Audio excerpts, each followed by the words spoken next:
Estimados oyentes, queridos amigos, encendemos las velas. Aquí comienza el candelabro.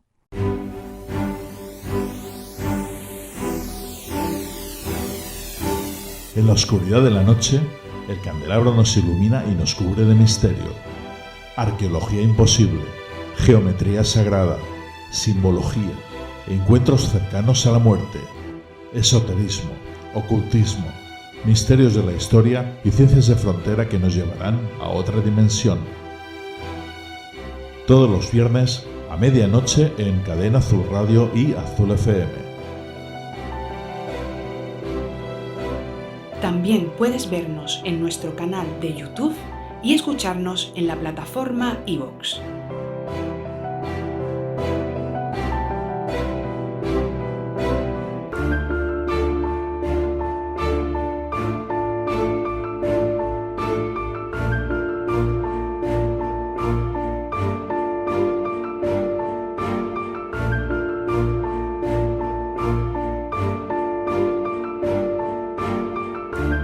El Candelabro.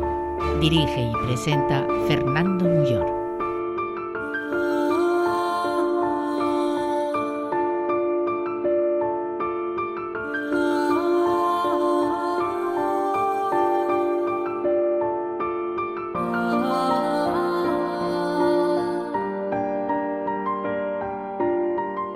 Estimados oyentes queridos, amigos, muy buenas noches. En anteriores programas hemos disfrutado ya de la brujería, de la magia, de los grimorios. Esta noche vamos a ofrecer un punto de vista antropológico sobre este tema tan fascinante que es la brujería. ¿Qué sabemos de ellas? ¿Quiénes eran? ¿Cómo vivían? ¿Eran malas? ¿Eran buenas? ¿Vivían en la alta sociedad? Todo esto y más lo vamos a descubrir esta noche, hoy, aquí de la mano de grandes amigos y expertos. Diego Valor Bravo es doctor en análisis político y de los medios de comunicación, sección Historia, por la Universidad Rey Juan Carlos. Además es profesor asociado por esta universidad y hoy presenta aquí su libro en este programa, un libro que se titula Magia y hechizos de Murcia. Además, estará con nosotros Pedro Juan Martín Castejón, doctor en Antropología y Economía Social, profesor titular de la Universidad de Murcia y también gran amigo de esta casa. Por supuesto, parte del equipo del programa, Juan G. Caparrós y José Sevilla. Dirige y presenta un servidor, Fernando Muyor. Vamos a pasar ya a la sección de cine, habitación 237, con nuestro querido amigo y crítico de cine, Antonio Rentero. Y seguidamente, pues la tertulia que todos estamos esperando. Comenzamos. Hazte fan del candelabro en iVoox. Comienza con extras de nuestros programas, sorteo de libros y otros regalos. En iVoox verás una pestaña azul que pone apoyar y haciendo clic aquí podrás apoyar nuestra labor divulgativa con un coste mensual de 1,49 € al mes. Hazte fan del candelabro en iVoox ya mismo. Estás escuchando El Candelabro.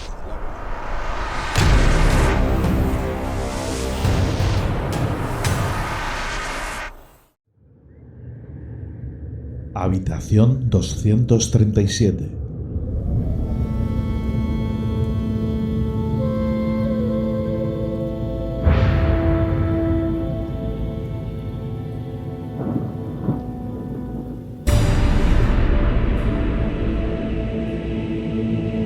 Saludos, Fernando, muy buenas noches y muchas gracias una vez más por esta invitación a participar del Candelabro, abriendo la puerta de la habitación 237, a ver cómo la gran pantalla, o la pequeña también, ¿por qué no?, han tratado el tema que tenéis entre manos. Esta noche creo que me voy a centrar solamente en una película, en Ágora, esa película de Alejandro Amenábar, protagonizada por Raquel Weisz, por Max Minghella y por Oscar Isaac, tan de moda últimamente por la serie de El Caballero Luna, en la que nos trasladábamos a la figura legendaria de Hipatia, la célebre bibliotecaria de la Biblioteca de Alejandría. Pero ese título de Ágora, además de referirnos a ese templo de acumulación de saber y sabiduría puesta por escrito, que era la Biblioteca de Alejandría, también nos permite comprobar cómo funcionaba la transmisión de conocimiento y la creación de nuevas ideas. mediante lo que da título a la película, el ágora, ese espacio físico en el que se reunían las personas para que se reunieran también sus ideas. En pocas películas como en esta hemos visto el funcionamiento, quizá en este caso circunscrito a los temas de los que trata la película, que por un lado son el habitual conflicto entre la razón y la fe, y también por un lado los conflictos propios de las religiones con los conflictos propios de la ciencia, es decir, aquellas tesis, aquellas teorías y aquellas indagaciones sobre cómo es el mundo físico que se tratan de poner de manifiesto a través de las ideas contrapuestas y de la discusión en sentido pacífico. Esto lo vemos ejemplificado en algunos momentos de esta película, precisamente, ya digo, en ese espacio físico al que hace referencia la película en su título. El ágora se nos ha transmitido, sobre todo en las clases de filosofía en el instituto, como ese lugar donde se sentaban los filósofos en la antigua Grecia a departir con sus alumnos, a que estos, según la escuela de filosofía, pudieran expresar con mayor o menor libertad sus ideas, ya que de esos diálogos y de esas confrontaciones dialécticas pudieran surgir nuevas ideas y sobre todo que se fueran transmitiendo para las siguientes generaciones, o incluso que de la discrepancia fueran surgiendo distintas escuelas, distintas doctrinas, distintas formas de conocer y de percibir lo que las palabras eran capaces de exponer como vehículo de transmisión de lo que las ideas desarrollaban en el interior de la mente de los hombres. En este caso, en el caso de Ágora, también vemos el papel de la mujer, un papel por desgracia muy menor a lo largo de la historia en determinados ámbitos, determinados aspectos, pero que, como vemos en esta película, y no siempre las películas son el mejor libro para aprender la historia, pero por lo menos sí sirven para que se reconozca la importancia de algunos personajes, y aquí sí que tenemos a uno de esos grandes nombres en la historia de la cultura que están vinculados precisamente con la evolución del saber, con la conservación del saber y con el nombre de una mujer, Hipatia, que es el personaje que interpreta en Ágora Raquel Weisz. Lo cierto es que en la película tampoco vamos a ir detallando todas las pequeñas contradicciones o pequeñas irregularidades o inexactitudes que tiene con respecto a la historia real, pero ya he dicho que las películas no siempre son el mejor libro en el que aprender la historia, como de hecho no siempre los propios libros nos cuentan la verdad o toda la verdad o nada más que la verdad, pero por lo menos sí nos pueden dar una cierta noción o una idea a partir de la cual ir desarrollando, ampliando conocimientos. Y eso realmente era la base de cómo se iba configurando el pensamiento y la transmisión del mismo en estas épocas en las que en la antigua Grecia, o en este caso en Alejandría, en el norte de Egipto, lo veíamos puesto en práctica, con un lugar, lo que hoy llamaríamos un aula, en la que el maestro se reúne con los aprendices, con los alumnos, para tratar de infundirles ese conocimiento que él tiene y que estos, a su vez, lo puedan utilizar en sus propias vidas o lo puedan transmitir, lo puedan difundir a otros. Y de hecho, gracias a que eso ha seguido haciéndose de distintas maneras, con distintas herramientas, a través de medios como ahora pueden ser los vídeos e internet, continuamos teniendo una especie de ágora virtual, digital, y que además, por suerte en algunos casos, puede seguir ahí para que dentro de muchos años algunos lo puedan ver como testimonio. Y por eso hoy podemos también recuperar testimonios grabados en audio o en vídeo de aquellos filósofos o de aquellas personas doctas que en su momento pudieron captar con una cámara o con un micrófono lo que decían y lo que explicaban. Y hasta aquí mi contribución esta noche a El Candelabro desde la habitación 237. Te reitero el agradecimiento, Fernando, y un saludo para ti, para tus invitados y para todos nuestros oyentes y espectadores. Habitación 237.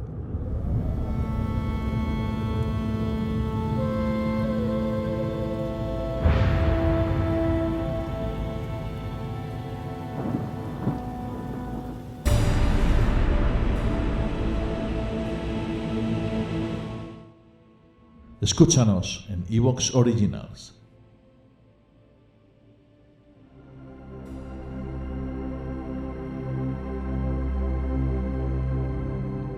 La brujería existe desde tiempos inmemoriales. España fue también cuna de brujas, perseguidas y que han dado pie a multitud de leyendas y misterios en torno a ellas. ¿Qué sabemos sobre las brujas? ¿Quiénes eran? ¿Cómo vivían? ¿Eran malas? Todo esto y más lo descubriremos en un programa fascinante. Brujas, una visión antropológica. Un programa en el que contaremos con Diego Valor Bravo, doctor en Análisis Político y de los Medios de Comunicación, sección Historia, por la Universidad Rey Juan Carlos. Es profesor asociado en la Universidad Rey Juan Carlos de Historia del Derecho y de las Instituciones y especialista con varias publicaciones en Historia de las Religiones, órdenes militares, judaísmo, filosofía de la historia y pensamiento. Y Pedro Juan Martín Castejón, doctor en Antropología y Economía Social y profesor de la Universidad de Murcia. Encendemos las velas.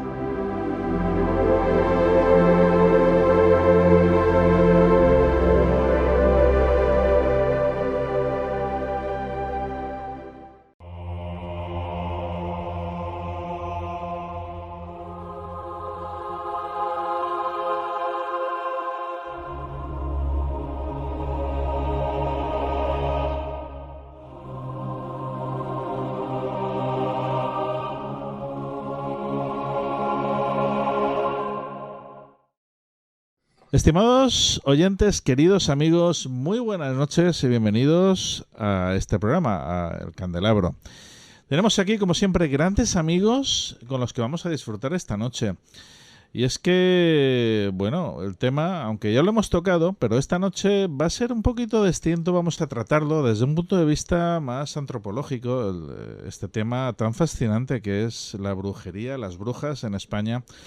Y es que, bueno, tenemos aquí a un buen amigo, a Diego Valor, que ha escrito un libro, bueno, está escribiendo libros prácticamente dedicados a todas las regiones de España, precisamente pues con este tema, una visión antropológica sobre la brujería y la magia. Diego. Dime, perdón, que estaba mirando una cosa. Cuéntame. Que, pues eso, te estaba presentando. Buenas noches. Buenas noches. Pues, si quieres empezamos a hablar ya un poco sobre el tema. Vamos a presentar primero a los contertulios y ya empezamos ahí a tope con ello. Pedro Juan Martín Castejón también nos acompaña. Él es doctor en antropología, que también va a dar, por supuesto, su visión. Pedro Juan, muy buenas noches. Muy buenas noches, Fernando. También habrás visto algo, el libro de Diego Valor. Sí, he tenido brevemente porque la verdad es que lo he tenido desde hace pocos días, pero bueno, sí me ha dado tiempo a echar una lectura y ver un poco los planteamientos que Diego hacía en el mismo. José Sevilla, muy buenas noches. Muy buenas noches. Dispuesto a aprender un montón con los invitados. Por supuesto, y más con Diego y con Pedro Juan, seguro. Y Juan G. Caparrós, buenas noches. Buenas noches, pues nada, aquí digamos encantado de estar aquí. Sobre todo quiero saber, realmente siempre existe que España es un país de brujas más que de vampiros, ¿no?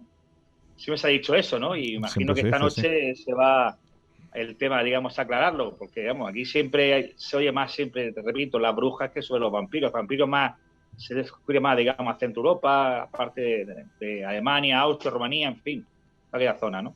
Imagino que hoy saldrá el tema, digamos, para mí, vamos. Bueno, pues vamos ya a lanzarnos a la piscina y a profundizar en este tema, pues que, vamos, es tremendo. Yo creo que has realizado, Diego, un grandísimo trabajo, una gran labor con esta investigación. Y la primera pregunta que se me pasa así por la cabeza es, ¿crees en las brujas después de haber visto todo esto?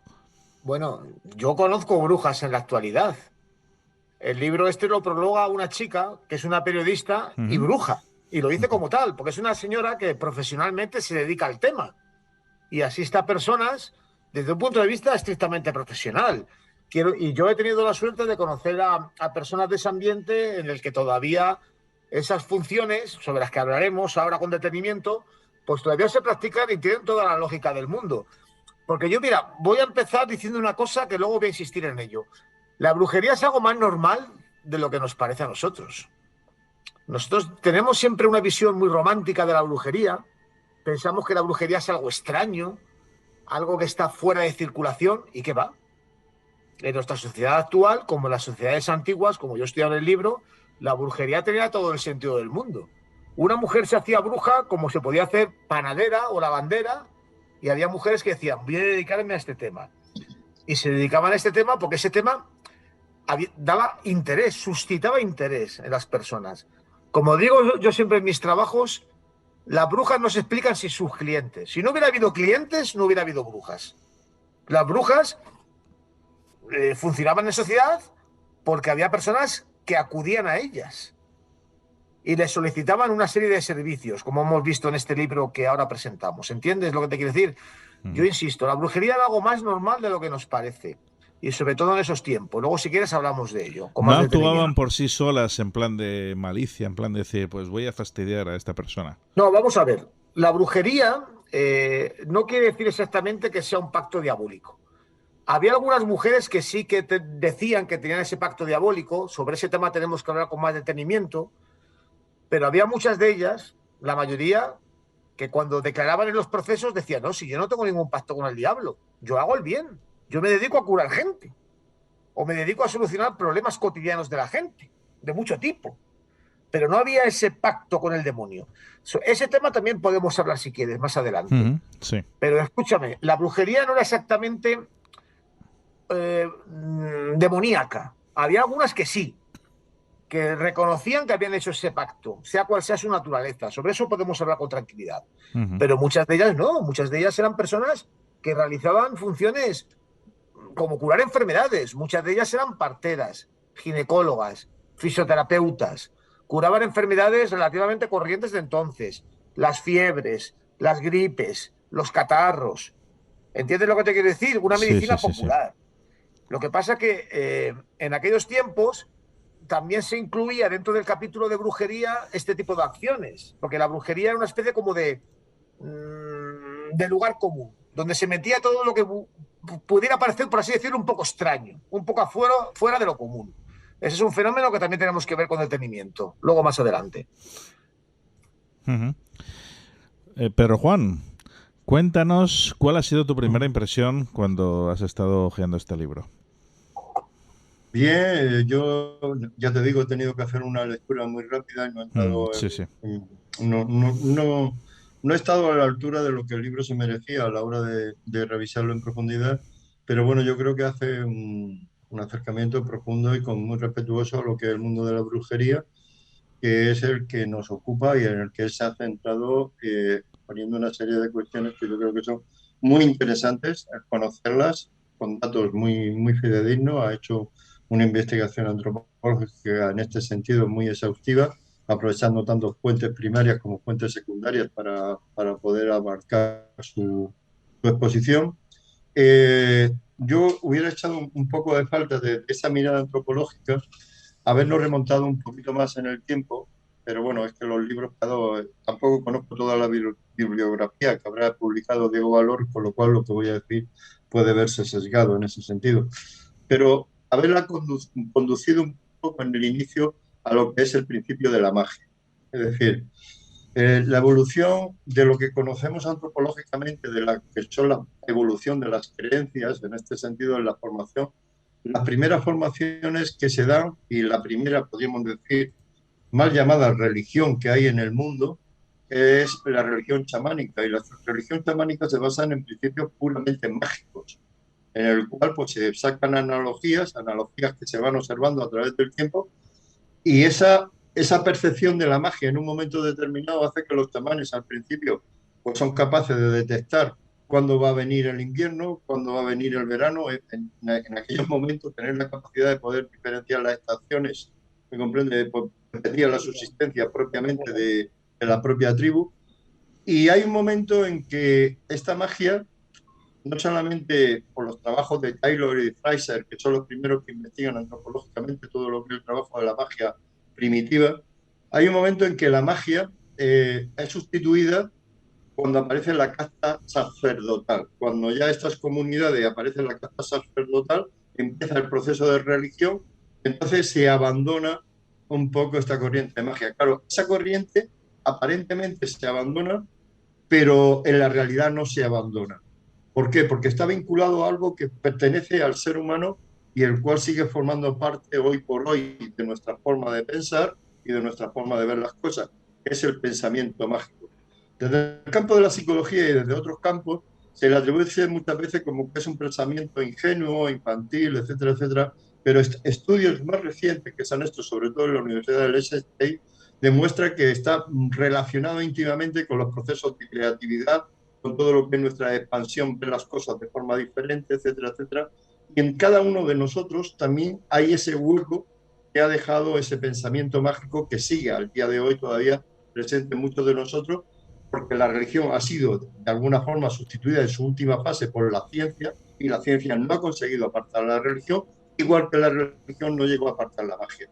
La magia, en la forma en la que las personas se ven con la posibilidad de intervenir en los procesos naturales, como bien decía Diego Valor, en ese sentido de que pues una partera pues estaba interviniendo a través de las hierbas que le podía dar para que un parto complicado pudiera sacarlo adelante, o ante una enfermedad poder sacar a alguien adelante. Los conocimientos que tenían de medicina natural estas mujeres, además se vio en un momento determinado que fue crítico, y simplemente voy a hacer esta subrayación. Hay un momento que es crítico, por lo cual estas mujeres son atacadas de forma brutal, y es cuando aparecen las primeras universidades. Cuando aparecen las primeras universidades, ¿qué es lo que pasa? Que los que tienen acceso a ellos principalmente son varones, son hombres. Esos hombres se forman en los campos de física y los que son los campos de medicina, pero la realidad que se encuentra es que esas personas intervenían para sanar al enfermo y no lo sanaban, mientras que estas mujeres, con sus remedios naturales, eran capaces de sanarlo. ¿Cuál fue el razonamiento lógico que se dijo? Si estos señores, que son doctores, no tienen el poder, podríamos decir, para sanarlo, estas mujeres tienen que tener algún tipo de pacto con alguna fuerza maligna para poder tener ese conocimiento y poder salvarlo. Y de ahí viene un ataque brutal a lo que es, sobre todo, a la mujer como mujer y a la mujer mágica, como bien decía Diego Valor, porque hay momentos en la historia donde esta es una profesión que se ejerce libremente, igual que en la actualidad también hay mujeres y hombres, también menos, pero también se dan casos de hombres dedicados al tema de la brujería. ¿Hay más mujeres que hombres en la magia? He entendido mucho, ¿eh? Nada. ¿Hay más mujeres que hombres en la brujería? Sí. La brujería es algo en principio bastante femenino. También hubo hombres que se dedicaban a esta tarea, pero fíjate, muchos de ellos eran criados por mujeres, por su abuela, por su tía, por su madre. Quiero decir con esto que lo femenino es esencial en este ámbito. Sobre ese tema también podemos hablar de cosas, como también ha dicho Pedro Juan, que es que realmente la sociedad antigua, profundamente patriarcal, pues también fue muy cruel con la mujer. Porque ten en cuenta que para la mentalidad de la época, la mujer era receptáculo del pecado. Y pensaban que el demonio aparecía en el mundo mucho mejor a través de la mujer que a través del hombre. Que la mujer era más susceptible de acabar siendo influenciada por el diablo. Pero déjame decir unas cosas sobre lo que ha dicho Pedro Juan. 3 detalles nada más. Sobre el tema del chamanismo, fíjate, yo por ejemplo en el libro lo comento, fíjate si el chamanismo era importante, que las representaciones más antiguas en el paleolítico de hombres son chamanes. En la cueva de Lascaux, cuando se pinta un hombre es un chamán. ¿Por qué? Porque era una persona importante. Los primeros brujos. O... Sí, pero la primera vez que aparece un ser humano pintado en las cuevas del Paleolítico es un chamán. Eso quiere decir que era una persona muy importante. Yo vengo de allí. He estado hace 15 días precisamente en las cuevas de Lascaux, en Tarascon, en el sur de Francia, en toda la parte de las cuevas de Coimble. Y la verdad que refuerzo esa idea en el sentido de que todas las atribuciones que hay son una figura de representación masculina más que de hombre de chamanes. Esto es, eso es así. Luego también otra idea que tú has comentado, que te voy a dar un detalle. Efectivamente, cuando aparece la casta sacerdotal, estamos hablando de sociedades muy estructuradas, donde realmente lo religioso de alguna manera, por así decirlo, invalida lo mágico. Pero lo mágico sigue presente. Entonces, en Mesopotamia, en Egipto, en la Grecia y en la Roma clásica, la magia y la brujería se realizaban en los templos. Tenemos ahí el famoso caso de Eleusis, o los templos el oráculo de Dodona, o las sibilas en la época romana. totalmente. O por ejemplo en Egipto, Sí, en el culto de Isis, donde se realizaban prácticas brujeriles, prácticas mágicas dentro del ámbito de, por así decirlo, de la casta sacerdotal.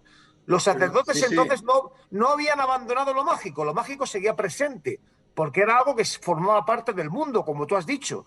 Si es que el ser humano es un ser profundamente mágico, y lo mágico está ahí, al alcance. Estaba entonces y está hoy en día también. Y luego una tercera idea que tú has comentado. Yo realmente, claro, he tenido que limitar el espacio de la investigación por una razón muy sencilla. Yo necesito tener documentación que me permita a mí decir lo que está ocurriendo en ese momento. Claro. Y entonces, ¿qué pasa? La documentación de la Inquisición, que sobre ese tema podemos hablar también con tranquilidad, nos permite ver los procesos. Claro, antes de la Inquisición, los procesos que hubiera podido haber, pues no ha quedado documentación ninguna. Entonces no puedo hacer referencias. Entonces el libro me concentro expresamente en los procesos inquisitoriales, que también nos dicen los nombres de las personas, la fecha, el lugar de procedencia, y en algunos casos también pues indican a lo que se dedicaban exactamente. En muchos casos nada más que dicen, esta señora era bruja, y no nos dicen más que el nombre. Bueno, algo nos sirve por lo menos para saber que existía el fenómeno en ese momento. Y yo por eso, claro, no puedo hacer una proyección más atrás, porque si hubiera intentado hacer una proyección más atrás, hubiera tenido el problema de que no tengo una documentación precisa. ¿No existe documentación sobre ninguna bruja anterior? No, en Murcia no. En toda España, en fin, en general. En algunos lugares de España sí que existen referencias a la práctica de la brujería. Por ejemplo, en Toledo, en algunas zonas de Andalucía, sí que tenemos alguna constancia de personas que se dedicaban a este oficio, entiéndeme. Salamanca. En Salamanca también, esa zona, es una zona muy interesante. Y tenemos alguna referencia, pero realmente en muchos lugares no tenemos más referencias que lo que ha quedado de la Inquisición, que es el único... Era la institución encargada de perseguir este fenómeno. Claro, pero puntualizo una cosa que está totalmente bien concretado y bien descrito, y es el hecho de que la Inquisición no aparece para combatir la brujería, ¿eh? La Inquisición tiene un momento histórico que aparece, que es contra la cruzada, contra los albigenses, donde se tienen que revestir de una herramienta determinada para cargarse a la herejía cátara. Lo que pasa es que una vez formada la herramienta y el instrumento, claro, le vino muy bien para todos los fines que la Iglesia quiso, no solamente con las herejías, sino llevársela al terreno de atacar de la forma tan... Además, el martillo de los herejes, que es el texto que Diego hace muchas veces referencia a él, en cuanto ha sacado datos de ahí, imagino, en ese sentido, en el porcentaje que se habla, donde te ves realmente, donde han atacado la brujería y donde más temas de brujas ha habido, siempre han sido de mujeres. Sí, siempre. En su origen, el problema de la brujería, tal y como nosotros lo conocemos hoy en día, empieza a manifestarse en la época del Maleus Maleficarum, estamos hablando de finales del siglo XV, y luego, sobre todo, a principios del siglo XVI, se produce una auténtica paranoia brujeril, donde se practicó en Europa un auténtico genocidio de mujeres. Muy bien, esa palabra, bien empleada, Diego. Estamos hablando de que aproximadamente 60.000 mujeres fueron asesinadas en menos de 50 años. Hubo lugares, por ejemplo, que yo hago mención, como la ciudad de Colonia, donde en un año se llegaron a matar a 900 mujeres.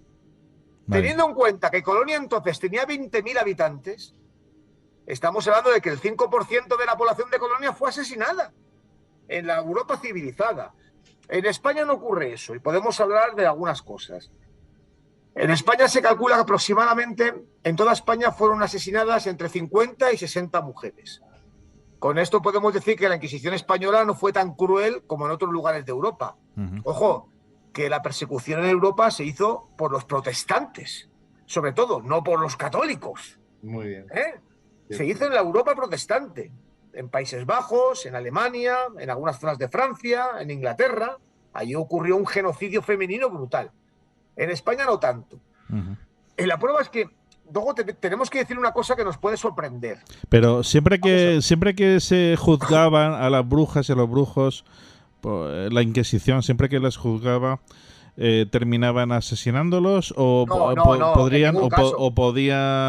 se castigaban también de otras formas. No, mira, en toda Murcia no he encontrado ningún testimonio de una bruja asesinada. Ya, a eso Por me refiero, ejemplo, pero ¿se les castigaba de otra forma o es sí, que sí, sencillamente no...? se le ponían unas condenas que no eran tampoco muy grandes, pero sí, hombre.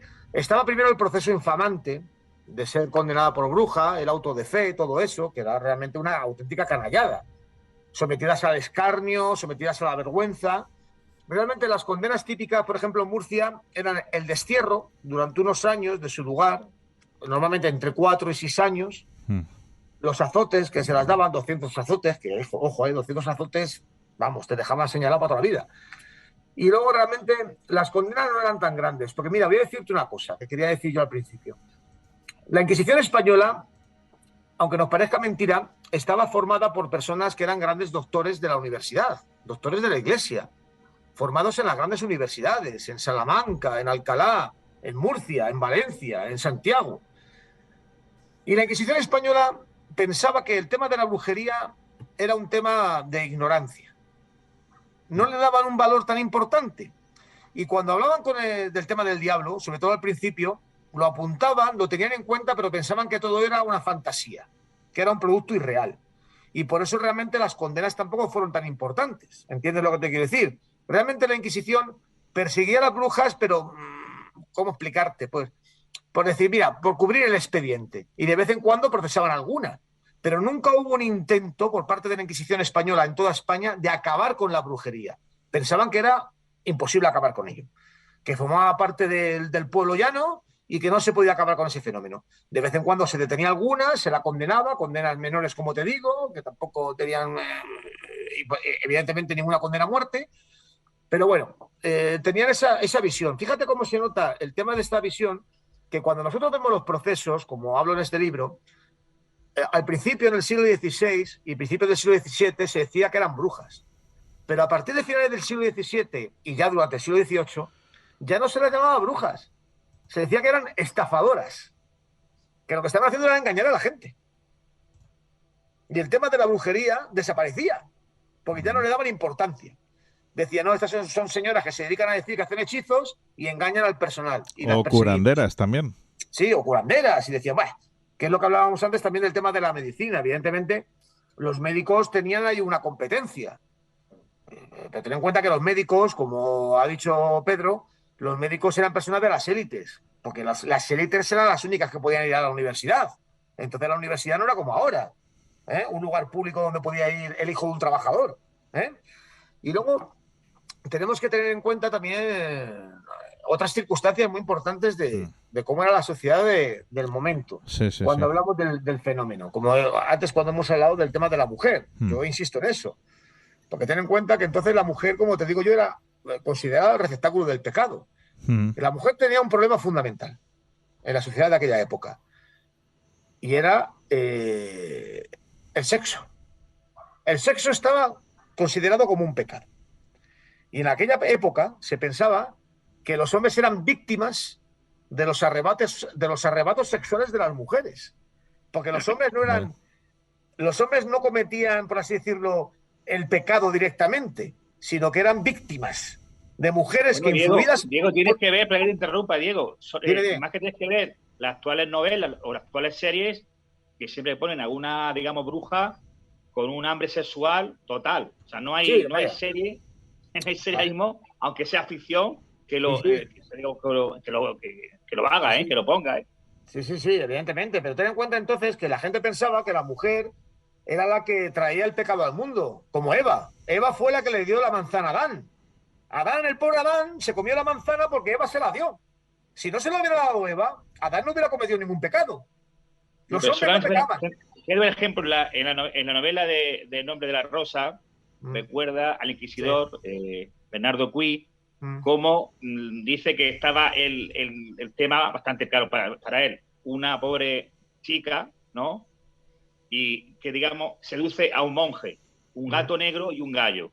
Dice, hay algo femenino y diabólico en esta muchacha, que realmente no hay nada, claro, con la tortura la gente canta, ¿no? O sea, que esa especie de sospecha sobre lo femenino se plasma en esa novela, pero realmente era lo que había en aquella época. Sí, era así, es que era así.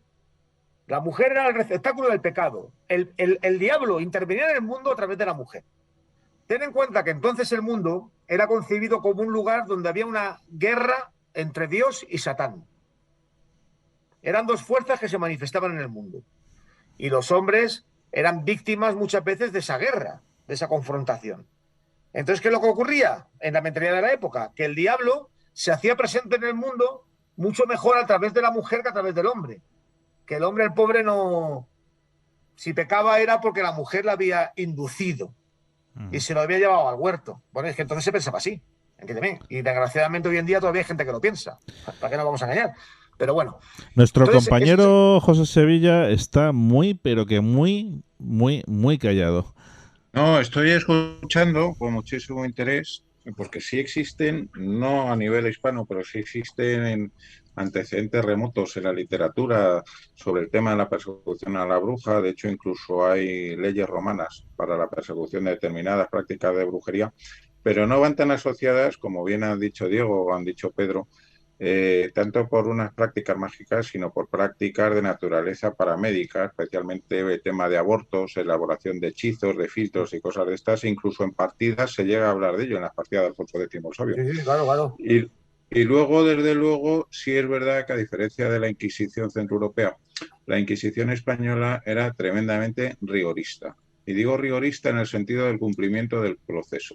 En el proceso existía la acusación, existían unos escribanos, se levantaba acta, e incluso, por ejemplo, en el tema de la tortura, es una gente que la gente desconoce, en determinados supuestos, especialmente con las mujeres acusadas de brujería, en muchas ocasiones no se llegaba ni siquiera a la tortura, sino que se instaba al inquisidor a mostrar los elementos de tortura por si la persona quería confesar, y se obtenía una condena bastante menor. Y en cuanto a las penas, como ha comentado Fernando, pues bueno, en Alemania prácticamente era de una crueldad. En Suiza, lo que nos parece tan civilizada Suiza, Ginebra, era una auténtica jaula de los horrores, esa ciudad con los calvinistas. Y aquí existía en gran medida la pena económica y sobre todo la pena infamante. Y recordar, por ejemplo, que se ordena retirar los sanbenitos de las iglesias ya en la época de la Constitución de 1812, con José I, porque la pena infamante afectaba no solo a la persona, sino a sus descendientes, porque quedaban colgados de lo alto de las iglesias los famosos sanbenitos. O sea, era una cuestión de persecución social y de infamia mucho más allá que costar la vida como si costaba en el resto de Europa. Me ha gustado mucho el aspecto que tiene el libro de Diego en relación a brujería y élites, que me ha parecido un tema bastante interesante. Sí. Un tema bastante poco tocado. No solo en quién practica la brujería, sino tenemos que tener en cuenta también quién es el consumidor de brujería.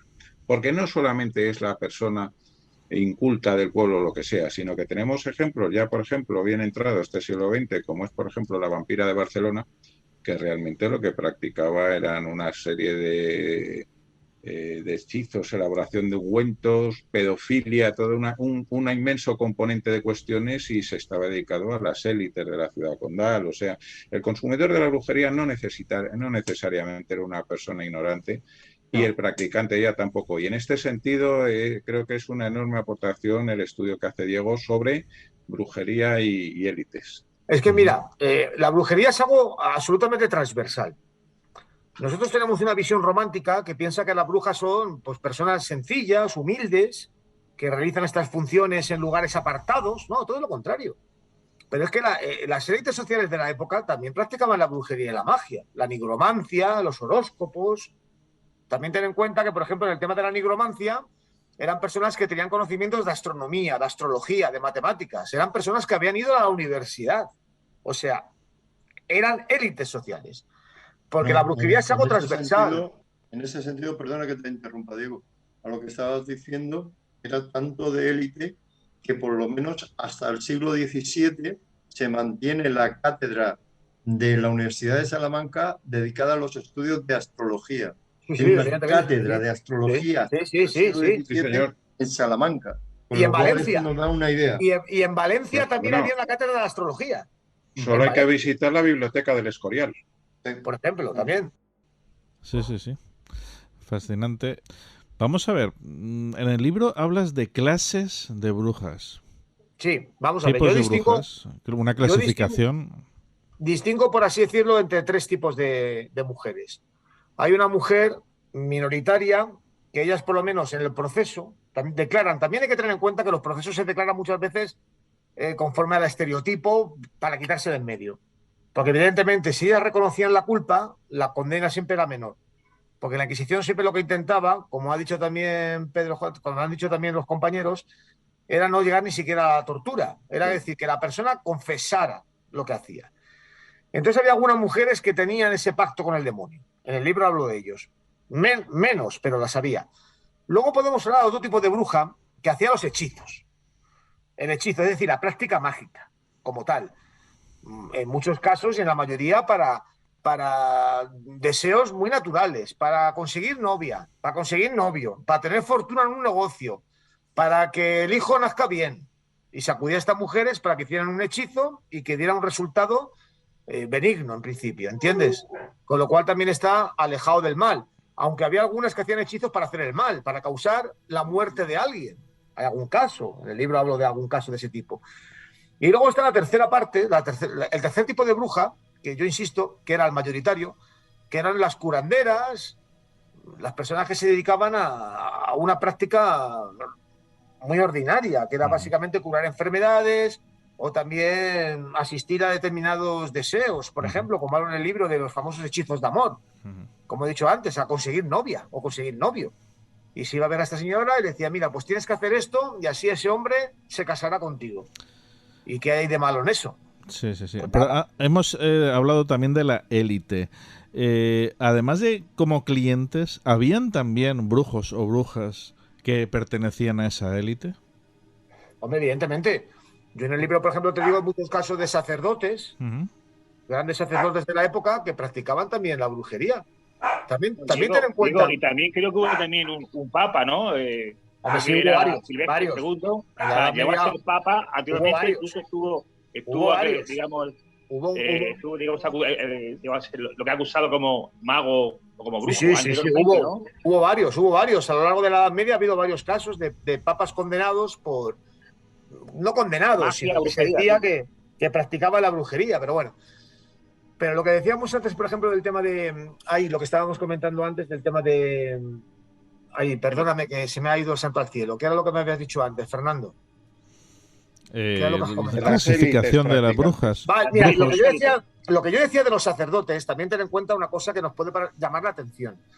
Los sacerdotes entonces eran vistos como personas muy especiales y la gente les atribuía poderes mágicos, porque hacían la consagración del pan y el vino en la misa. Y eran personas que estaban muy unidas a Dios. Y de esa manera se pensaba que esas personas podían tener cierta influencia, cierta capacidad de poder hacer cosas extraordinarias. Y eso dio pie a que muchos sacerdotes acabaran siendo procesados por ser brujos, porque hacían hechizos, que luego se los daban a sus feligreses. ¿Sabes? El feligrés iba a ver al cura y le decía al cura lo que fuera, y el cura le decía, mira, pues haz esto y con esto ya tiramos adelante. Y los sacerdotes entonces eran élites sociales, personas que habían ido a la universidad, personas con una buena formación, muchos de ellos personas de buenas familias, que eran los únicos que se podían permitir el lujo de mandar a un señor a estudiar, a un seminario a la universidad. En esta misma línea que comenta, la propia Santa Teresa de Jesús estuvo vigilada por la Inquisición, por ejemplo. Claro. Pero es que es doctora igual que... Es que Santa Teresa le evitaba. Claro, es que todo este tipo de fenomenología y tenía visiones místicas. Yo, por ejemplo, ahí en Murcia he hecho algún comentario de un tema muy interesante sobre el tema de los molinistas. Sabéis que el molinismo es una religión, entonces consideraba herética, que era una religión profundamente mística, donde se realizaba lo que podríamos llamar el paradigma del carisma. Es decir, la persona que podía llegar a comunicarse directamente con Dios y recibir de Dios mensajes, visiones, que luego trasladaban. Oye, pues muchos luego de estos acabaron procesados por brujos. Sí. Porque pensaban que esas visiones místicas eran producto no de Dios, sino del diablo que se desaparecía vestido de Dios. Claro. Claro. Y que les hacía creer que era Dios, y ellos, en el arrebato místico, podían tener incluso visiones apocalípticas. o visiones Entonces, de futuro. los milagros... Claro, es que el milagro, ¿qué es? Sí, ¿Qué sí, es el sí, milagro? sí. Pero El milagro además es- esto depende, además fíjate, el caso más extremo lo podemos encontrar en la historia, en la propia Juana de Arco. Las visiones místicas que tiene y lo que le lleva, como en un momento determinado desde Francia es considerada una santa y para los ingleses fue considerada una bruja. Y la iglesia se dejó jugar al papel que más le convenía en ese momento, como históricamente ha hecho para Era mantener su política. Claro, claro, Pedro, pero es que no hay que olvidar el profundo valor político que tenía la Inquisición, porque permitía un efectivamente. control político transversal más allá de los territorios. Y el principal ejemplo lo tenemos en cuando se produce el tema de Escobedo, que hay que recurrir a la Inquisición como una especie de FBI con mandato más allá de todos los territorios de la corona. Entonces, la Inquisición también durante bastante tiempo, y con la facultad que tiene la Corona de España, además, de nombrar propios inquisidores, que es una facultad única que tiene y que no se da en el resto del mundo católico, nos encontramos con que es un elemento de homogeneización y de control político absolutamente determinante. Evidentemente. Es decir, en España pesa más, a mi juicio, el factor de homogeneización social y de utilización política de la Inquisición, que puede resultar incluso mucho más allá de lo que puede operar desde el punto de vista de persecución religiosa. Y de hecho... pero no siempre fue así, ¿no? La Inquisición, o sea, lo que es la religión y la brujería no estuvieron siempre así peleados. Sí, siempre, vamos a ver, siempre. Si me permite, José, un comentario a lo que acaba de decir Fernando. Un momento. Fernando, la Inquisición es una herramienta que nace de la impotencia. De la impotencia para convencer al pueblo. Es decir, cuando los predicadores cátaros están haciendo y expandiendo el catarismo en todo el sur de Francia, es decir, la respuesta que da la Iglesia Católica no fue la cruzada contra los albigenses. Primero mandaron pues a varios, como a Clairvaux y a otros grandes predicadores, a convencerlos. Y en el diálogo en las plazas públicas vieron que era imposible convencer a la población. Y entonces ahí es cuando se le encarga a Domingo de Guzmán. Por eso los dominicos tienen ese papel fundamental en el inicio de la Inquisición, me comprende, todo lo que es el proceso que va a dar lugar. Pero el nacimiento no viene contra la brujería, no viene contra la mujer, ¿entiendes? Viene como una herramienta para forzar ante la impotencia de no poder convencer. Y después se le sacó uso, inmediatamente después del catarismo, uso a nivel también de los templarios y uso transversal, como bien ha dicho José Sevilla, a lo largo de la historia, porque realmente era un poder transversal que atravesaba todos los planos, podríamos decir, de las políticas a nivel europeo. Y yo en este sentido hay una cosa que antes comentaba Diego Valor y que sí me aprovecho para comentarla, el hecho de por qué España entra tan tarde, porque cuando nace la Inquisición nace sobre unos terrenos que teóricamente eran vasallos del Reino de Aragón. De hecho, muchos cátaros huyen precisamente montando comunidades cátaras en Cataluña y bajando incluso por el Levante hasta Morella y hasta San Mateo, en Castellón de la Plana, montando lo que son comunidades cátaras. E igual que después a las órdenes de caballería, sobre todo a los templarios, también se les dio refugio y no fue tan grande la presión de la Inquisición como fue en el resto de Europa. Con esto que quiero, bueno, con esto creo que me estoy saliendo de, perdona, me estoy saliendo del tema, me he salido del tema totalmente. Pero no, que solamente quería poner en valor que no es una herramienta que se monta con un fin determinado, es un fin de impotencia de no poder convencer por su propio dogma. Entonces utiliza la fuerza para imponer. ¿Y qué cambió entonces? ¿Qué cambió entonces, Pedro Juan? ¿Qué cambió, Diego, para que de pronto la brujería se volviera en contra de estos dogmas cristianos? Vamos a ver. Yo creo que no es así, pero bueno, Diego lo podrá explicar mejor en este Vamos sentido. A ver, la brujería ha existido siempre. Por eso. Desde los orígenes de los tiempos. La Inquisición es una institución, como hemos dicho, política. Es una institución al servicio del Estado. El Estado entonces pensaba que la religión era un fundamento del propio Estado. Y de esa manera había que vigilar la pureza de la fe. Entonces, todo aquello que salía de ese ideal de pureza era visto con sospecha. La Inquisición fue muy eficaz en Murcia, yo eso lo he visto y lo he estudiado, por ejemplo, con el tema de los conversos judíos, con el tema también del protestantismo que llegaba sobre todo a través de los puertos, los famosos libros prohibidos, libros que no se podían leer. A eso se dedicaba la Inquisición, a prohibir los libros. Pero ¿qué es lo que ocurre? La brujería realmente es un fenómeno, como digo, muy particular. La Inquisición no se montó para perseguir la brujería. Se montó para conseguir el reforzamiento de la línea central del Estado, que pensaba que la religión era un fundamento del mismo. ¿Entiendes? Lo que pasa es que la brujería de repente estaba ahí, existía siempre, y alguien pensó, joder, ¿qué hacemos con esto? Esto no lo podemos tener así bajo... No lo podemos tener descontrolado. Tenemos que hacer algo. Y entonces por eso de vez en cuando se detenía alguna. Un poco para cubrir el expediente, como digo. ¿Entiendes? Porque al fin y al cabo la brujería era visto como algo profundamente extraño.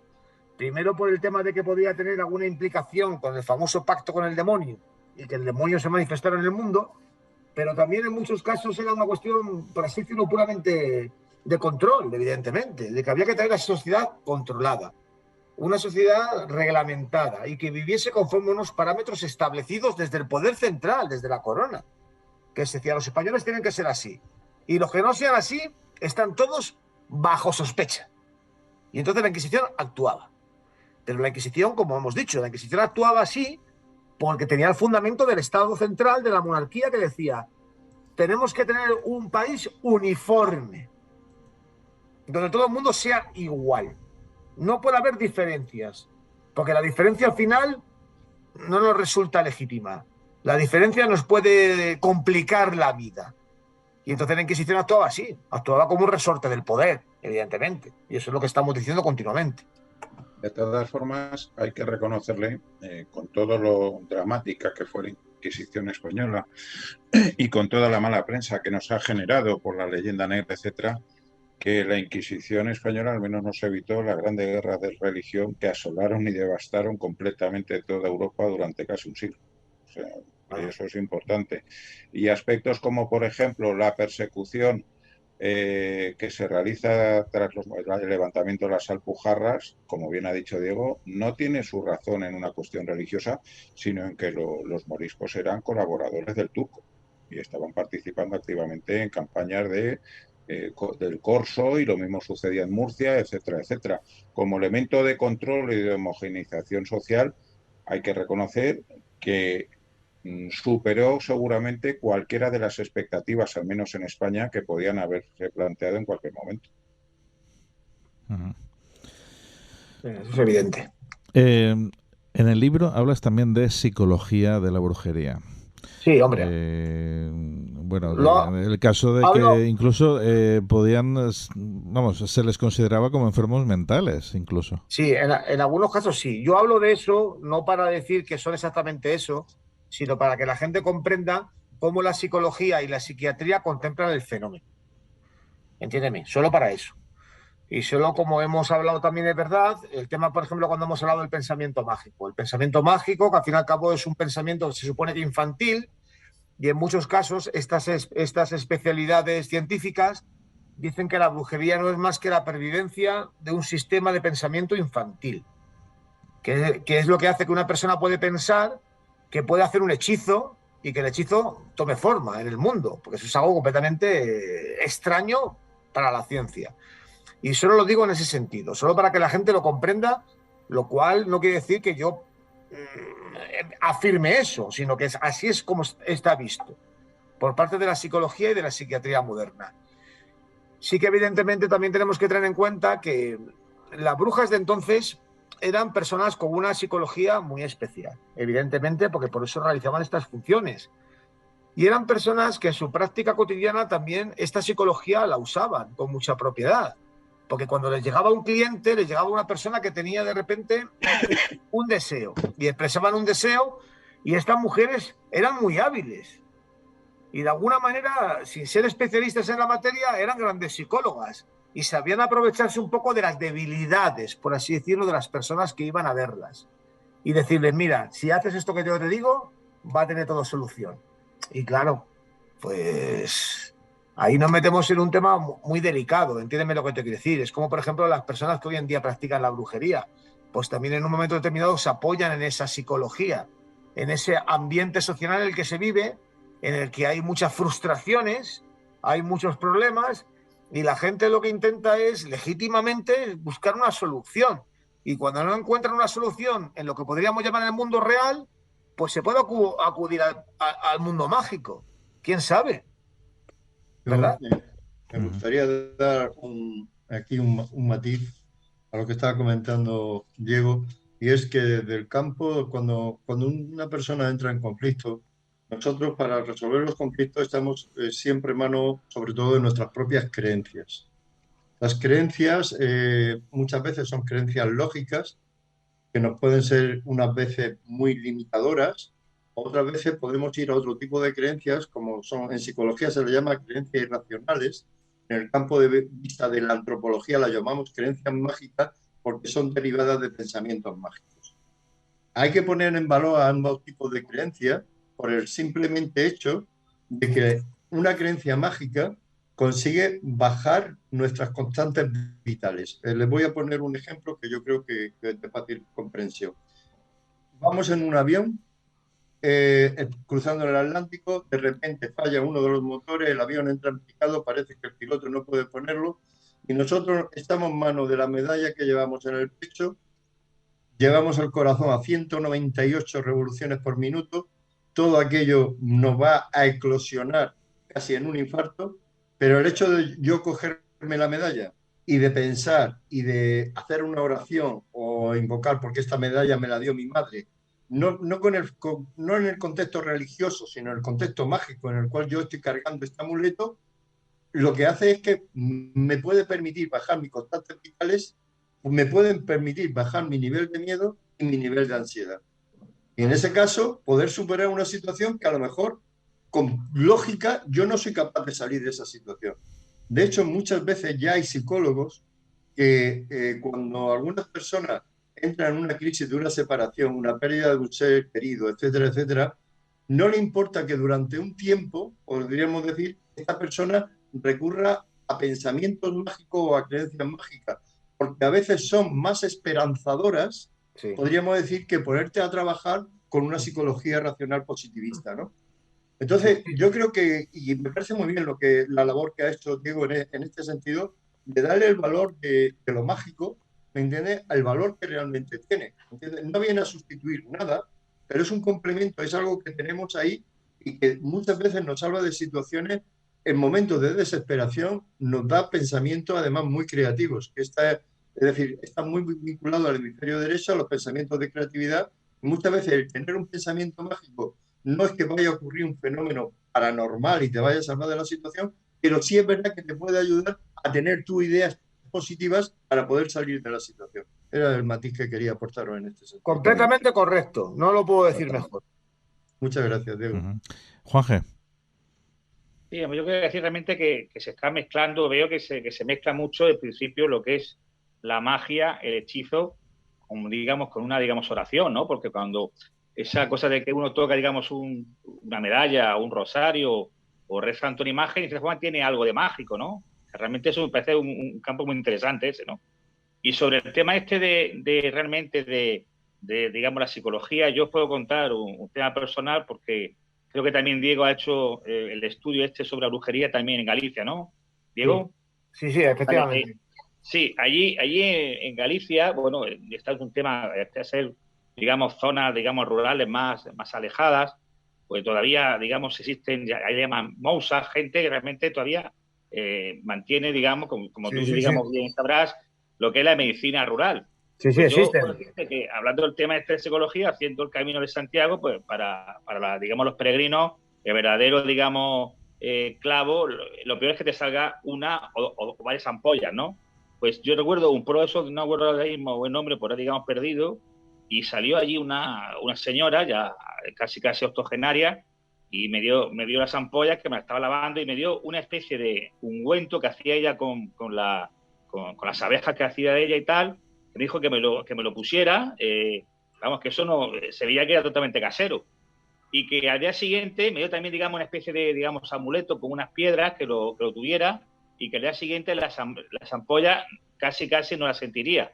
Me dio también, digamos, un poco de, digamos, un licor que tenía ella, y yo te puedo decir que yo salí convencido que al día siguiente las ampollas iban a estar mejor. Y esta es mi sorpresa, que al día siguiente, entre esa medicina, digamos, sabia que tenía ella natural, y que, digamos, descansé, y mi convencimiento también, la ampolla había remitido prácticamente en su totalidad. O sea, que realmente eso de magia, psicología, pero también una, digamos, sapiencia de la medicina natural, pues realmente ella, de hecho, creo que se llamaba mantequeira o algo así, llamaba, o lo que es el ungüento, decía ella, ¿no? O sea, realmente que todavía, por un lado, esa psicología, digamos, existe, pero también existe esa especie de productos naturales que todavía ella mantiene, que son propios de ella, que ella no dice cómo digamos, se hace, y la gente seguro iría de las ciudades allí, digamos, a verla para una curación o para que sane algo, ¿no? Realmente es que todo eso todavía, digamos, existe.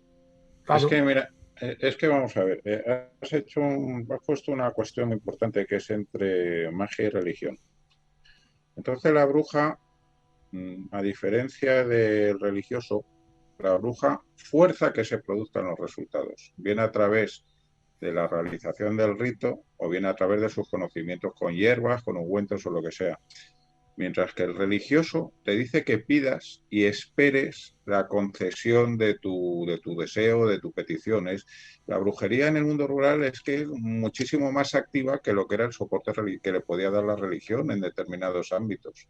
Era desde cómo curar una vaca hasta asistir a un parto o al tema de las ampollas que nos está diciendo. Y esa seguramente es una de las razones por las cuales ha pervivido a lo largo de los siglos, porque tenía unos resultados muchísimo más inmediatos y se convertía en un participante activo en la búsqueda del resultado. Por así decirlo, forzaba ese resultado y no quedaba a depender del hecho de la bondad de la deidad, del tipo que sea. Creo, vamos, un poquito a mi juicio. Fíjate que, por ejemplo, ¿hasta qué punto eso es así como dices tú? Que en muchos procesos de la Inquisición, los testigos dicen, esta mujer me curó. Coño. Sí. Esta mujer me curó la enfermedad que tenía, curó a mi hijo, curó a mi vaca. Y lo dicen taxativamente, esta mujer me curó. Ahora, investiguen ustedes cómo lo hizo, pero a mí me curó. Yo fui a verla, me dio un ungüento, me dio una pócima, me dio algo, me lo tomé y quedé como una pera. Oye. Y en cuanto al factor... En cuanto al factor psicológico, recuerdo un curandero que había, no recuerdo exactamente cuál fue. Creo que era Galleta, le llamaban el padre Galleta o una cosa así. Y entonces en un momento dado se le presenta una persona, un chaval relativamente joven, que iba muy descreído. Decía que había ido por su madre, pero que porque era una enfermedad menor de la piel o que fuera. Y el otro le dijo que no podía atenderle, salvo que hiciera una cosa, que era ir al campo, buscar 2 alacranes pequeños, meterlos en un tarro de vidrio y llevar durante 15 días el tarro con los 2 alacranes en el bolsillo. Y efectivamente, cuando cumple este ritual, acude, le hace la imposición de manos, la fórmula que sea, y lo cura. Y cuando le preguntan al curandero ¿por qué pide eso si formaba parte del ritual de alguna manera? Dijo, no, necesitaba que el paciente creyese en mí. Y es el elemento de enlace psicológico para vincular sus posibles poderes, la curación, en los efectos mentales o lo que sea, que es la fe. Y la bruja gozaba del respeto, del miedo y del reconocimiento de su sabiduría. Todo esto en una extraña amalgama en ese mundo rural que habitamos. Y lo gordo es que todavía se da hoy día, porque si no, no existiría. Claro. Y aquí subyace también algo de lo que no hemos hablado todavía, pero que está rondando continuamente esta conversación, que es el tema de las supersticiones. Las supersticiones desde el punto de vista de creencias en las que tú proyectas sobre un objeto, sobre determinado acción de tu día o del ritual, por ejemplo, esto lo vemos continuamente, es decir, los rituales como forma de tener el caos, tenerlo en un cosmos pequeño. Lo vemos a Rafael Nadal cuando está jugando al tenis y pone sus botellas, siempre tienen que estar las dos iguales y hace el mismo ritual de gestos cuando va a sacar, o vemos muchos deportistas que son muy ritualistas. Yo os voy a contar una anécdota, en este caso con un final bastante triste, pero de que cuidado con la superstición, ¿vale? Y superstición de ahora, del siglo XXI. Chico joven, 23 años, último año de curso y tal, se me presenta una prueba de examen. Y además estábamos a punto de empezar y tal, y me dice, profesor, dice, ¿puedo salir un momento que me he dejado en el coche, me he dejado el bolígrafo de la suerte con el que no he suspendido ningún examen en la carrera? Digo, hombre, no habrá suspendido ningún examen, digo, porque habrá estudiado, digo, y este examen también te lo llevará estudiado. Dice, sí, profesor, y tal. Digo, pues tú ten cuidado que el examen lo voy a empezar ahora, digo, y lo que me estás pidiendo es permiso para llegar tarde al examen, ¿no? Digo, porque no te voy a dar más tiempo, digo, puedes quedarte aquí, hacer el examen con el bolígrafo que llevas, o perder el tiempo que vayas a utilizar en ir a... Y aquel dice, no, profesor, yo voy a por mi bolígrafo porque mi bolígrafo con ese no suspendo. Pues al final, por desgracia, suspendió el examen porque le faltó el tiempo que si hubiera tenido para responder el examen le hubiera valido.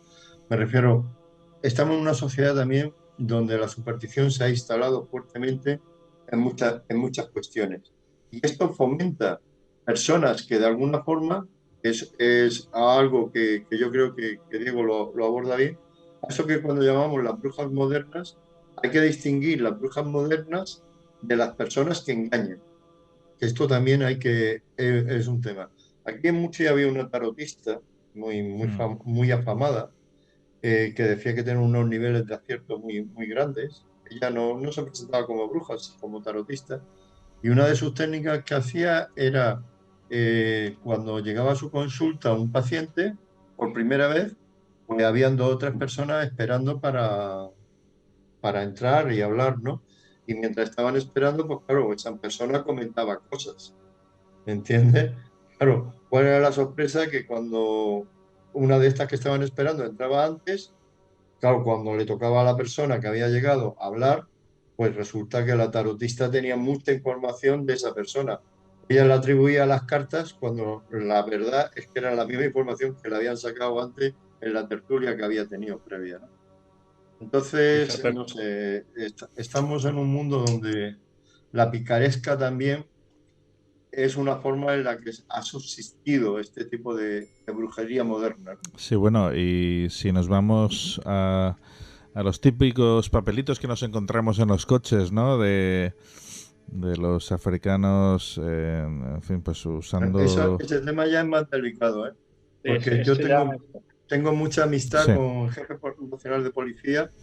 Esos trabajos de limpia para que me traes las joyas, me traes el dinero para yo poder hacerte...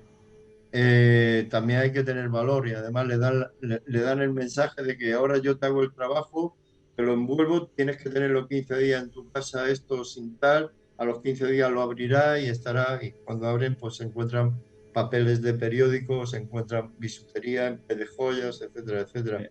Estos son estafas. Sí, pero Pedro, de todas formas, hay una cosa, ahora que estamos en final de temporada futbolística, yo creo recordar hace unos años que salía el pitoniso Pito, que decía en la empresa deportiva, va a bajar tal equipo, va a ganar la Champions tal equipo, va a subir a segunda tal equipo. Oye, y no se equivocaba, ¿eh? El pitoniso Pito, no sé si acordáis, en los años 70, 80 salía siempre. Sí. O sea, que el tío no se cobraría, pero no se equivocaba. Decía, este año me va a ganar el Madrid la Liga. El Santander sube. Y no se equivocaba, ¿eh? En psicología aplicada al tarot y a la adivinación en general, a la astrología también y otras artes adivinatorias, una de las claves es que nuestro cerebro hace siempre una discriminación positiva. Es decir, si yo a ti te digo 10 cosas, ¿me entiendes? Me basta con que una de las 10 que te diga se te cumpla, tú te vas a acordar de mí, de que yo acerté, Pedro Juan me lo acertó todo y me había equivocado en 9. No sé si me explico. En el paso del tiempo, siempre nos recordamos, hacemos una discriminación positiva de aquello que se cumplió frente a aquello que se nos dijo y no se nos cumplió. Entonces, esto también son rasgos que además son artes, como bien decía Diego, hay una gran parte de psicología también en la brujería. Es decir, bueno, el propio Jung, Carl Jung, padre de la psicología moderna, él decía que el conocimiento antiguo del saber estaba precisamente en la astrología, en la magia y en la brujería, donde por tener en cuenta que la psicología como titulación universitaria tiene apenas cuatro días, es decir, estamos hablando de 100, 200 años, ¿eh? Y menos de 25 años desde que pasó a hacer ciencias de la salud, porque estaba dentro de humanidades, en filosofía, ni siquiera tenía rango de ciencias de la salud hasta hace cosa de 25 o 30 años. Entonces, claro, ese conocimiento de psicología de la humanidad, eso lo han estado cogiendo desde la magia, la astrología y la brujería. Y bueno, yo creo que estas personas son listas y además tenían acceso a conocimientos, a poder leer, a poder ser personas cultivadas en general. Aparte de lo que aquí discrepáis conmigo, porque es que tenéis que cogeros también a los tipos de brujas que estaba hablando. Desde luego las que son parteras, las que se dedican a la medicina natural y a las que venían por un aprendizaje, esas no tenían una formación. Pero las que estaban, digamos, dedicadas al sacerdocio, por ejemplo, las vírgenes vestales de Roma, eran personas de la élite y muy preparadas. Y muy preparadas. No, me refiero a ese otro tipo de brujería, sí, no sí. a la brujería. De todas formas, solo apuntar que la última legislación sobre brujería y la última condenada por brujería en Europa fue en Inglaterra, creo que fue en el año 1946. Y precisamente por un tema de engaños de este tipo de tarot, etcétera. Ahora mismo sí hay un enorme número de estafas vinculadas al tema de esta falsa brujería, estas limpiezas, esta cura de ahojamiento, etcétera, etcétera. Y la última ha sido a una tarotista televisiva bastante conocida que le ha estafado, me parece que han sido casi 200.000 euros a una anciana, entre ella y varios de sus colaboradores. Es decir, el tema de la limpieza de las joyas, etcétera, etcétera, eso es un tema bastante importante. Y luego otra que se está practicando mucho es la elaboración de trabajos que te piden una serie de cantidad de dinero para realizar unas limpias, una serie de cosas, unos amarres, etcétera, etcétera, todo este tipo de cuestiones. A mí me gustaría plantearle una cosa a Diego, que es en relación a la iniciación en la brujería. ¿Cómo se hace una bruja? Que es un tema que tocas en tu texto y que es muy interesante. Vamos a ver. La mayoría de ellas eran educadas por otras mujeres. Había una transmisión de ese conocimiento. En la mayoría de los casos que yo he podido comprobar, esa transmisión se realiza dentro del entorno familiar. La abuela, la tía, la madre, siempre la mujer por medio, que en un momento determinado también podía coger a un hombre y educarle en eso. Entonces había una transmisión que podía venir de siglos, a saber. Buscar el origen de todo esto, yo creo que es perder el tiempo. Evidentemente esto se hacía así. En las declaraciones, en la mayoría de ellas, siempre se decía, pues a mí me enseñó esta señora. ¿Pero hay que tener un don para ello? Vamos a ver, evidentemente, la persona que se dedicaba a esto, al menos ella pensaba que tenía un don. Y los clientes que iban a verlas también pensaban que esa persona tenía un don y que les podía hacer lo que pedían. ¿Entiendes lo que te quiero decir? Por eso hablamos también otra vez de la psicología, tanto del cliente como de la bruja. Y entre ellos llegaban a un acuerdo expreso en el que la bruja decía, yo puedo hacer esto. ¿Y tú te lo crees? Pues perfecto. ¿Entiendes? Y luego en cuanto a la iniciación, como te digo, normalmente era de tipo familiar, normalmente. Hay algunos casos que yo comento de personas que fueron educadas por otro. Eso, fíjate, eso se da todavía mucho más en los varones. A lo mejor llegaba un señor que era soldado y otro soldado del cuartel le había enseñado a hacer los hechizos. ¿Entiendes lo que te quiero decir? Pero siempre había una transmisión vía personal. Evidentemente no había una escuela, no había un lugar donde ir a aprender. La única manera que tenías de aprender es ir con una persona que realizaba esa tarea y que te enseñaba a ti a hacer lo mismo que hacía ella, evidentemente. Y entonces eso pues se daba en las condiciones sociales de la época, que eran relativamente normales, ¿entiendes? La persona en cuestión que practicaba esto pues de alguna manera tenía una chica con ella, una especie como de ayudante, y ese ayudante, con el paso de los años, adquiría el conocimiento que le transmitía a esta persona. Así es como se funcionaba.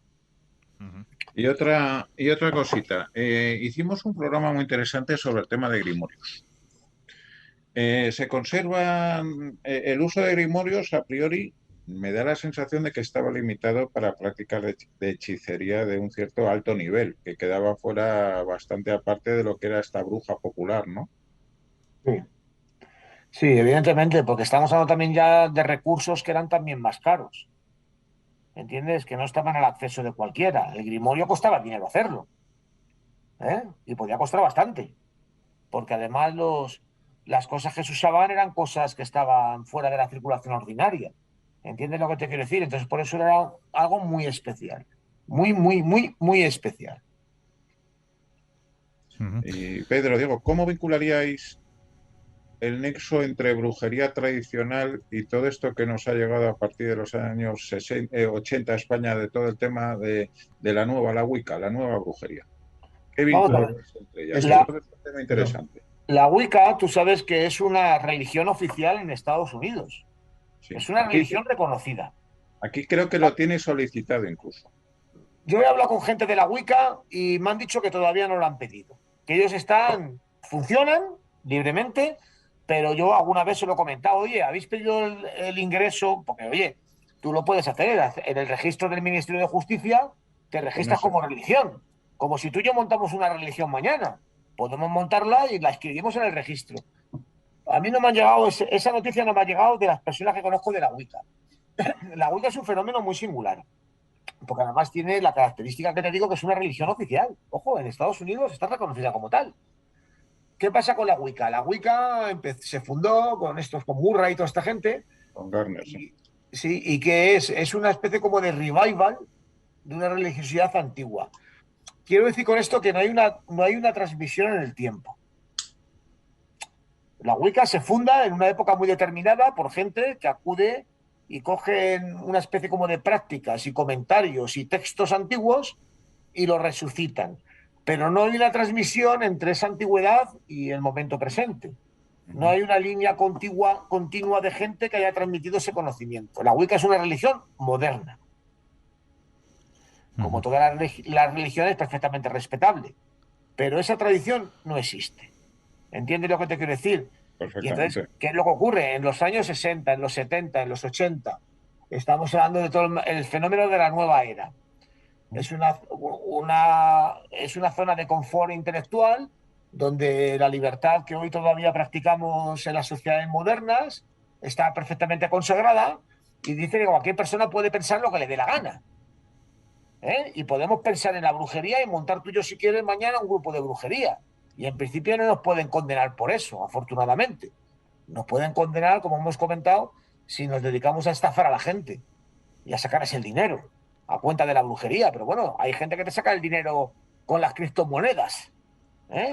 Efectivamente. O sea, es que claro, la picaresca existe en todos los ámbitos. Y también en la medicina y en la jurisprudencia hay picaresca. Y hay abogados y médicos que son unos canallas. Y son gente titulada universitaria, y son unos perfectos canallas. Y algunos acaban en la cárcel. Sí. Quiero decirte con esto que, claro, que el fenómeno social de esta época que estamos comentando, con la libertad, pues dio pie a que mucha gente, de alguna manera, recuperara ese sistema de pensamiento antiguo. Lo que pasa que como no hay una tradición continua, pues yo siempre lo pongo un poco bajo sospecha en ese sentido. En el sentido de que para mí es una acción muy legítima. Pero claro, si hubiera habido una tradición, pues como la que existe en el catolicismo de 2000 años, pues siempre puedes pensar, oye, pues esa tradición al final es un soporte, algo más que un soporte intelectual. De alguna manera legitima el asunto. Pero bueno, yo creo que la libertad de cada uno puede pensar lo que quiera. Juanje. No, quisiera decir sobre el tema este de la transmisión del saber de las brujas, sobre todo. Recuerdo en la novela tan buena de Guacelar Fernández Flores, El bosque animado, que cuando la bruja de la localidad, le llaman en el libro, se refiere como Mousa, ¿no? Que es viuda, digamos, sin hijo y se pone enferma, es verdaderos guantazos en el pueblo, entre las mujeres del pueblo, para que le transmita esos conocimientos porque realmente se vivía muy bien en aquella época, digamos, siento bruja o siento curandera, digamos, ¿no? Entonces, realmente en el libro ese que ya os digo se plasma muy bien el tema. Pero se vivía también, Diego, se vivía también, hombre, porque... Hombre, se vivían bien en el sentido, siempre que no estuvieran, digamos, pienso que no estuvieran, digamos, como porque la gente llevaba gallinas. Al parecer, llevaba, digamos, y según Diego cuenta también en sus libros, la bruja vivía en un nivel social más bien bajo, ¿no? No. Sí, modesto. Pero vivían, podían vivir bien. Por lo menos podían comer. De hecho, era un recurso para las viudas, mujeres sin hijos, como bien has dicho tú. Sí, evidentemente. Evidentemente porque eran personas que estaban fuera del entorno social. Claro. Es que una viuda en aquella época era una pestada. Perdona, Juanje, te he cortado. Era una persona hasta inconveniente para el entorno familiar, porque decían, ¿y qué hacemos con esta? Tenemos que cargar con ella, darla de comer, vestirla, darle habitación. Entonces, para muchos era un recurso muy lógico. Decir, pues hago bruja, y ya por lo menos... No solamente curaban, yo te digo, generalmente lo que tú has dicho, cuando alguien quería, digamos, que se veía que ya, digamos, cumplía años y no tenía, digamos, novio, le iba a verla para que le buscara, ¿no? Digamos, novio, ¿no? Por ejemplo, o sea, que era, aparte del tema, digamos, de lo que es, digamos, médico, también tenía otras funciones, como muy bien habéis dicho. Y quería preguntarle, Diego, que el tema digamos, de lo de la bruja es que es tan antiguo que todavía, digamos, hay calles, incluso pueblos que se llaman Ciudad de las Brujas, por ejemplo, en Valencia, Plaza de las Brujas, en Murcia que hay una, incluso ya no de bruja, o sea que el nombre de bruja o bruxa está muy extendido, ¿no? Por lo que tú has podido ver también, ¿no? Sí, evidentemente. Si es que existían en sociedad. Si es que las brujas no vivían aisladas, perdidas en mitad de la montaña. Vivían en Murcia, en Lorca, en Orihuela, en Cejín, en Caravaca. Vivían en los pueblos. Y en toda España, sí. Y tenían su casa, y a su casa iba la gente, llamaba a la puerta y decía, Menganita, hazme esto. En Valencia incluso hay una plaza que se llama Ciudad de las Brujas, una zona o un barrio. Sí, puede ser porque hubiera habido algunas que vivieran ahí en esa época y dio pie a que la gente pues acabara conociendo esa zona con ese nombre. Claro. Es normal, es normal, eso pasa en todos los pueblos de España, que muchos de los nombres de calles populares son nombres inventados en un momento determinado por circunstancia cualquiera, ¿entiendes? Antes has hablado muy por encima acerca de la brujería y el diablo, y la mujer y el diablo. ¿Podrías profundizar un poquito más acerca de esto? Bueno, vamos a ver, ahí tenemos un problema fundamental. Tenemos un problema fundamental que se nota en las fuentes. Tenemos que tener en cuenta que muchas veces las brujas reconocen los delitos conforme a un estereotipo que ya existía en aquella época. Y entonces en aquella época, sobre todo durante el siglo XVI, el diablo estaba muy presente en la sociedad de la época. El diablo era una fuerza que estaba en el mundo y que actuaba en el mundo, y como yo he comentado, siempre las mujeres eran más dadas a participar con el diablo por su condición femenina. Una crueldad absoluta, pero bueno. Entonces, ¿qué pasa? Con el diablo realmente tenemos un problema. Ahí también tenemos que ir a la psicología, a la psiquiatría de las profundidades, porque claro, una persona legítimamente puede pensar que tiene comunicación con el diablo. Pueden pensarlo con toda la legitimidad del mundo. La persona hace sus invocaciones y en un momento determinado ven que funcionan, por así decirlo. Y puede incluso darse el caso de que una persona pues tenga una visión de algún tipo. Todos conocemos fenómenos de este tipo, y que en un momento determinado, en un sueño o en el mundo real, pues de repente ocurre algo excepcional y esta persona pueda llegar a pensar, dice, mira, se me ha aparecido el diablo. ¿Por qué no? Es perfectamente legítimo. Oye, a todos nos ocurren cosas de estas de vez en cuando en la vida, que tenemos algún tipo de sensación extraña y que podemos llegar a pensar cualquier cosa. Lo que pasa es que lo del diablo pues realmente era un problema. Como os he comentado, la Inquisición en principio pensaban que lo del diablo era todo una falsedad y que era mentira. Pero recogían los testimonios y algunos de ellos aparecen en el libro. Porque claro, realmente estamos hablando, como te digo yo, de un tema profundamente psicológico. Una persona que dice que tiene comunicación con el diablo, pues puede decir, mira, tengo el poder para hacer esto porque el diablo me lo ha concedido. Luego también tenemos que tener en cuenta, que también lo hablo brevemente, el tema del diablo constituía en principio una religión como tal, una demonolatría. De tal manera que las mujeres que consideraban que tenían un pacto con el diablo rompían con la tradición religiosa ordinaria, rompían con Jesucristo, rompían con los santos, rompían con la Virgen y realmente adoraban al diablo, como si fuera Dios, porque el diablo les concedía lo que ellos necesitaban. Es un tema apasionante. Bien es verdad que los casos de posesión demoníaca son muy pequeños, son muy pocos. En el libro hablo de los poquitos que han existido, pero existió entonces. Y claro, y ahí nos metemos en un tema, como te digo yo, muy delicado. Profundamente delicado porque al fin y al cabo estamos hablando del sistema de creencias, entiéndeme. Pero claro, también tengamos en cuenta una cosa que yo digo siempre. La persona que creía entonces en Dios también creía en el diablo, ojo, es que el diablo está ahí presente. En la Biblia aparecen Dios y el diablo. Para una persona creyente en Dios, el diablo existe. Y como existe, se puede manifestar. Solo puedo decir eso. De hecho, en los exámenes inquisitoriales, cuando había una mujer acusada de bruja, de las primeras prácticas que se hacía era la búsqueda de marcas de pacto. Sí, se hacía. Eso es lo primero, junto con lunares, algún tipo de marcas, se hacía. Y también si este, por ejemplo, tenía, digamos, algún tipo de animalejos en casa, de cuervo, gato, algo así. Pregunto. Sí. En el libro hablo de casos de ese tipo, sobre todo gatos. Sobre todo con los gatos había y con algunos animales, las abubillas, los cuervos, ¿sabes? Hay apariciones también de pájaros, no se dice exactamente qué tipo de pájaro es, pero también aparece algún pájaro de vez en cuando que hace algo, Sí, los animales sí, también. Ese prototipo que tenemos de la bruja con algunos animales, sí, existió realmente. También hay algún caso de el empleo de perros, por así decirlo, eso aparece, realmente eso existió.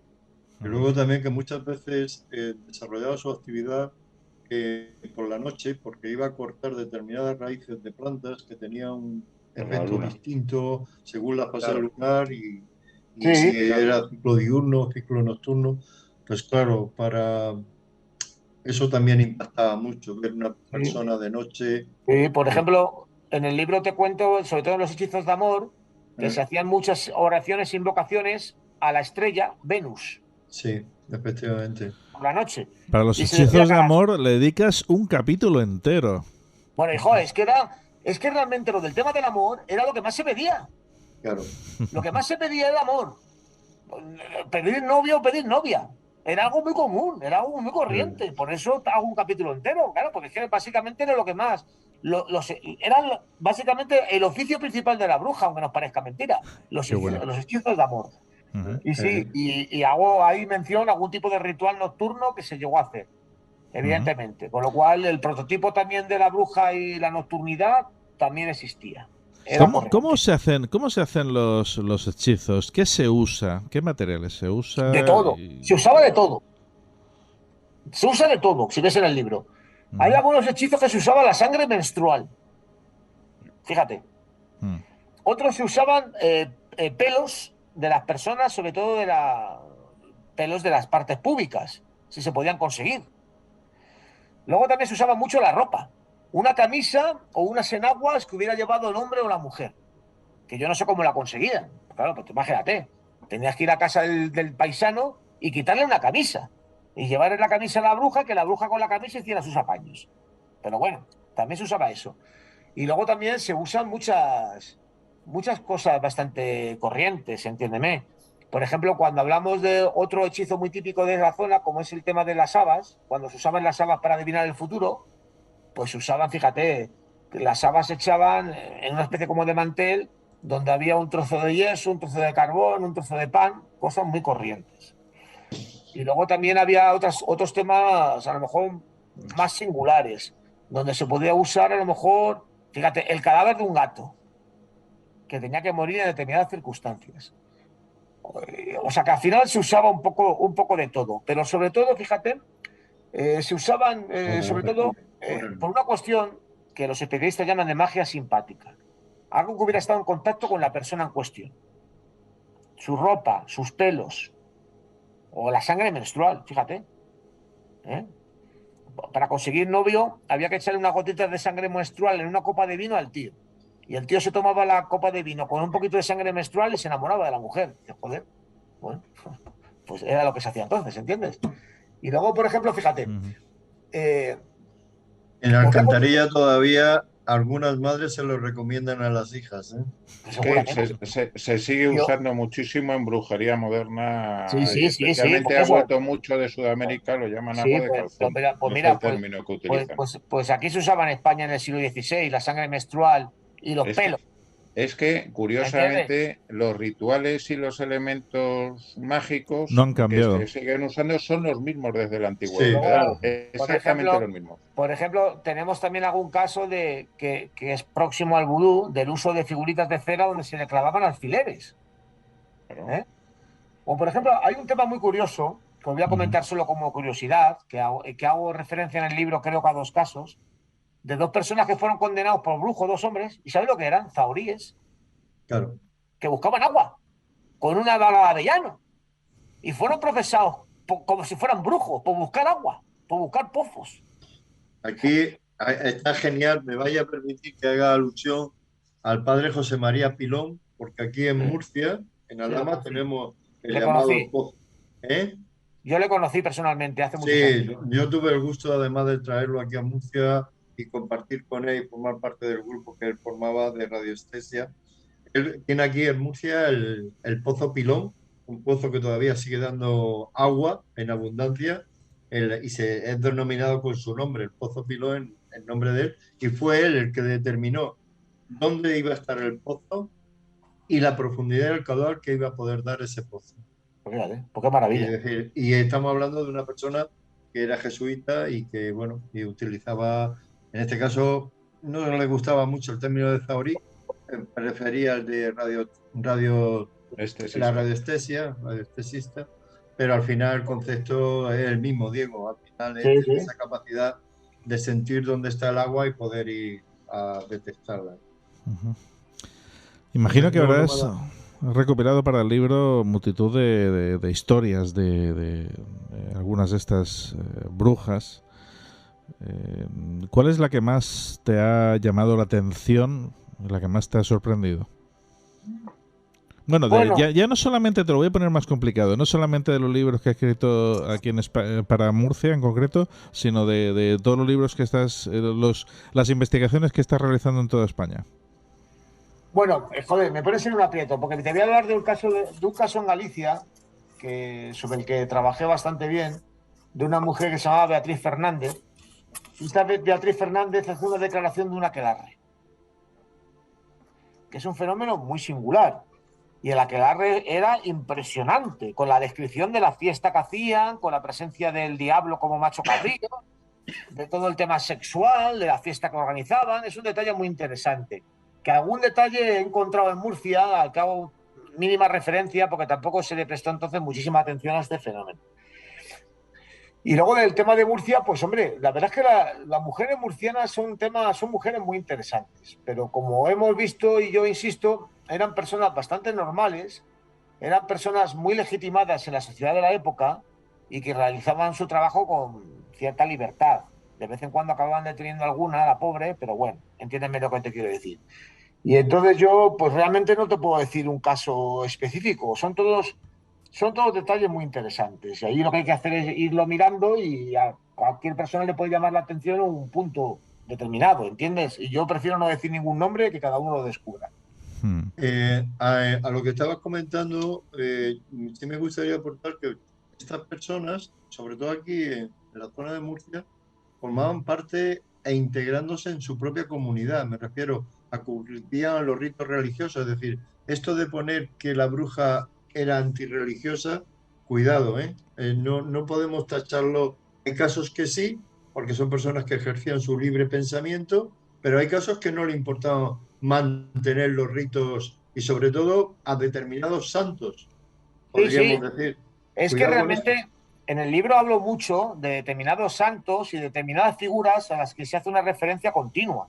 Efectivamente. ¿Sabes? Hay santos especializados, Santa Elena, Santa no sé qué, sí, con oraciones, que además fíjate tú que luego lo interesante del fenómeno de los santos es que las oraciones son completamente cristianas. Sí. ¡Ojo! Y las empleaban libremente. Y decían, pues tú haz la oración a Santa Catalina.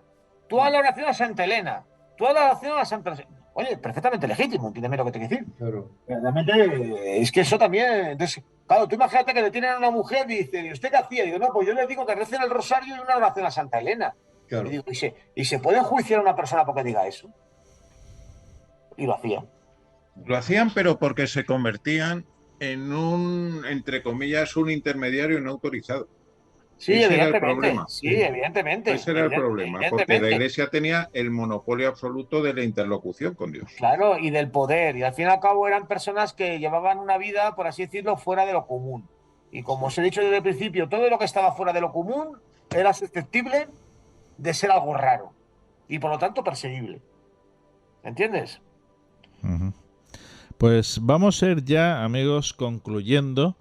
Y la verdad, el tiempo ha pasado rapidísimo. Hemos aprendido, yo creo que por mi parte he aprendido, pero vamos, un disparate. Y la verdad es que me da muchísimo gusto el teneros a todos aquí. Y Pedro Juan, cuéntame, ¿cuál ha sido tu impresión, en fin, de lo que hemos estado hablando? La del verdad programa? que encantado con los compañeros, con José Sevilla, con Juan G. Me hubiera gustado haber tenido ocasión de haber leído más el libro en profundidad. La verdad es que la lectura que pude hacer de algunos capítulos en concreto pues, me resultaron muy interesantes, muy rigurosa su metodología, además recogiendo esos testimonios y sobre todo poniendo en valor el libro, porque no solamente se refiere o hace uso de fuentes ya publicadas o de textos en los cuales como información secundaria, sino que también pues a través de esos contactos da también su visión de cuál es la brujería, sobre todo en los tiempos modernos, ¿no? Yo pues felicitarle, creo que da gusto que estas investigaciones se te pongan en valor y sobre todo recuperar un poco de este sentido que muchas veces nos cuesta un trabajo diferenciar, ¿no? Es decir, se puede hablar de brujería y no hablar de engaños, por ejemplo, que yo creo que es importante. Ese diálogo brujería y élites, que es muy interesante. El diálogo también o la mirada común entre psicología y brujería en torno a lo que es el pensamiento mágico, creencias mágicas, creencias irracionales para la psicología, que son temas que merecen la pena pues una mirada y luego también yo siempre pongo mucho en valor que recuperar el pasado como forma de aprendizaje hacia el futuro es un valor que es incalculable porque serían historias que perdemos, historias que desconocemos, si alguien no se molesta, como en este caso de Diego, de investigarla, recuperarla y plasmarla en un libro. Así que encantado de estar aquí con vosotros. Yo también me sumo a tus palabras de aprender. Yo también he aprendido. Esta noche cuando me acueste sabré más cosas de las que tenía antes de entrar al programa y la verdad es que un verdadero placer. José. Pues yo, dejadme que diga una cosa nada más. Sí, claro. Solo yo tengo que agradecer vuestros cariñosos comentarios. Me habéis puesto por las nubes y de verdad que no merezco la pena. Y yo además, fíjate que el trabajo al fin y al cabo yo lo he hecho con mucho cariño porque Murcia es una tierra maravillosa y a mí me parece que lo que hacemos con esto es dar una oportunidad de conocer una faceta de Murcia desconocida y creo que muy interesante.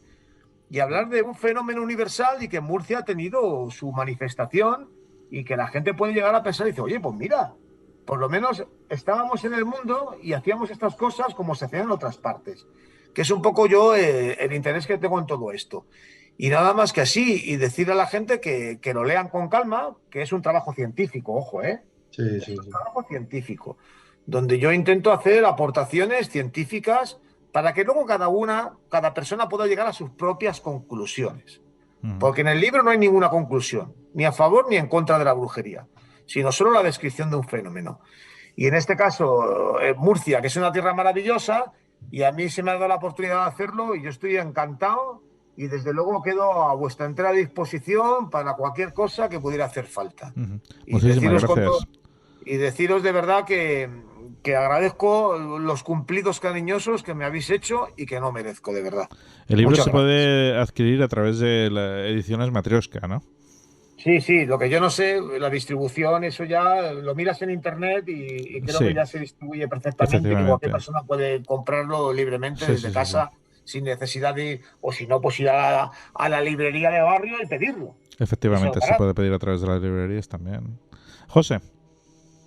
Yo he disfrutado mucho y en cuanto al libro de Diego, es un libro, lo que he podido ver, de un rigor impresionante y además es un libro de investigación. Nos hemos acostumbrado lamentablemente en los últimos tiempos a que la gente le mete un lingotazo al Google y se queda con 3 brochazos que son refritos de refritos de refritos y se agradece un trabajo científico y serio.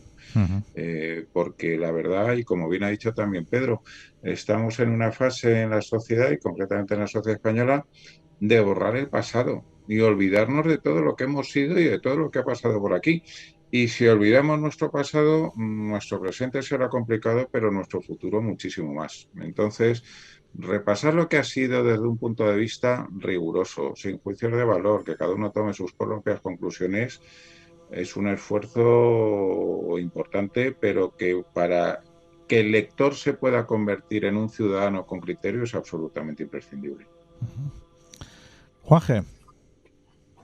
Yo realmente me sumo a toda esta, digamos, cosa que está diciendo sobre el libro, porque digamos, pienso que se está transmitiendo el conocimiento que había, digamos, antiguamente, en la época medieval, sobre la brujería, y realmente que, digamos, ayuda a la gente actual para que no caiga, digamos, lo que hemos hablado de engaños, posibles pícaros, ¿no? y posibles estafadores, ¿no? Porque realmente pienso que eso, digamos, es lo importante, y como dice, digamos, José de Villa, realmente es un trabajo riguroso, científico, no es, como dice, un brochazo. De hecho, es que además pone fechas concretas y pone ciudades y pone, en fin, es un trabajo, digamos, de años, imagino. ¿Cuánto tiempo te llevó realizar este trabajo? A mí, bueno, tengo mucha experiencia, y tengo la suerte de que date cuenta que la documentación está en el Archivo Histórico Nacional en Madrid, que es donde yo vivo. Entonces, la documentación, verla con detenimiento, me pudo llevar unos 3 meses, aproximadamente. Caray. No es mucho tiempo tampoco, no es mucho tiempo. Además, tengo mucha experiencia en el archivo y lo manejo a la perfección. Entonces, sé dónde tengo que buscar. Claro, porque es que por tu profesión, evidentemente... Es que el problema es saber dónde está la documentación, claro. No verla. Que luego verla es verla. El problema es saber dónde está. Y en eso tengo mucha suerte. Y entonces yo, aproximadamente en 3 meses... Por decirte algo, a lo mejor me fueron 4, me dediqué a ver la documentación. Y luego en escribir el libro tardé menos, evidentemente. Pues tardé 1 mes en hacerlo, con tranquilidad en casa. O sea que tampoco ha sido un trabajo de años, entiéndeme. Un trabajo que tiene una dedicación, evidentemente. Pero que bueno, como tengo experiencia... Sí, pero eso, pues, ¿sabías ya dónde estaba...? Claro, yo sé dónde están las cosas. Yo ahora mismo que estoy por ejemplo, estudiando la brujería en Andalucía, Extremadura y Canarias, sé dónde están las cosas. Tengo que ir físicamente a verlas. Pero ya por lo menos el trabajo más complicado lo tengo hecho, además que me pilla al lado de casa. Sí, que si tuviera que venir de fuera y estar 2 semanas encerrado en un hotel, me hubiera salido por un pico. Y yo me voy directamente desde mi casa y lo miro. Claro. Pues reitero mi enhorabuena porque ha sido, la verdad es que una enorme labor y bueno. Muchas gracias. Tan solo queda recordar a los oyentes y espectadores que nos están escuchando en Azul FM Radio online y viendo en YouTube que nos pueden contactar. ¿Cómo nos podéis contactar? Muy sencillo, a través de nuestro correo electrónico info@elcandelabro.es, también a través de nuestras páginas de Facebook y el grupo de Facebook, y por supuesto en nuestras redes sociales, tanto, bueno, eso, como acabamos de decir, en Facebook, pero también lo podéis hacer en YouTube y en iVoox. En iVoox también, una vez que terminamos este programa, lo subimos a iVoox y ahí tenemos todos nuestros programas desde nuestros inicios y podéis dejar mensajes. Y, en fin, pues eso, podéis escribirnos lo que queráis, tanto en iVoox, YouTube, Facebook, incluso también en Twitter, y bueno, os vamos a contestar siempre. Queridos amigos, podéis apoyarnos.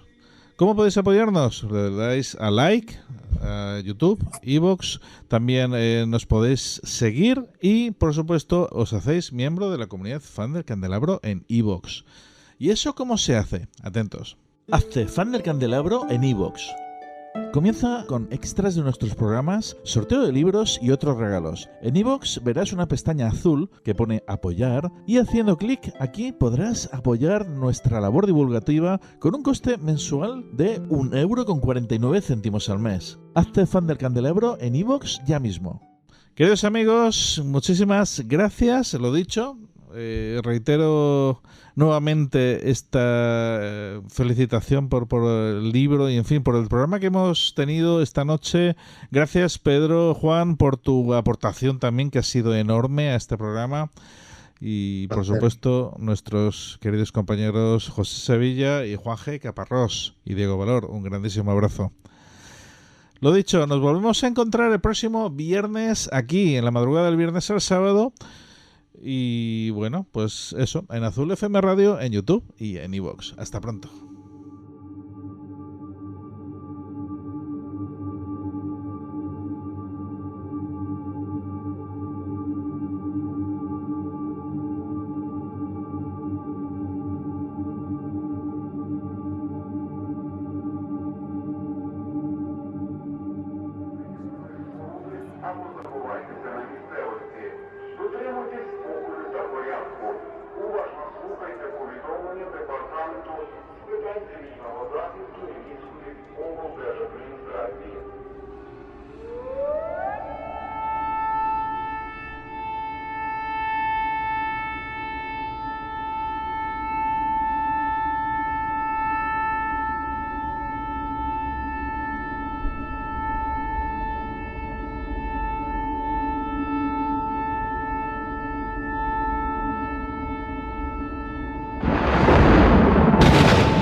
Отче наш, що єси на небесах, нехай святиться ім'я Твоє, нехай прийде царство Твоє, нехай буде воля Твоя, як на небі, так і на землі. Хліб наш насущний, дай нам сьогодні, і пробач нам провини наші, як і ми пробачаємо винуватцям нашим. І не введи нас у спокусу, але визволи нас від лукавого.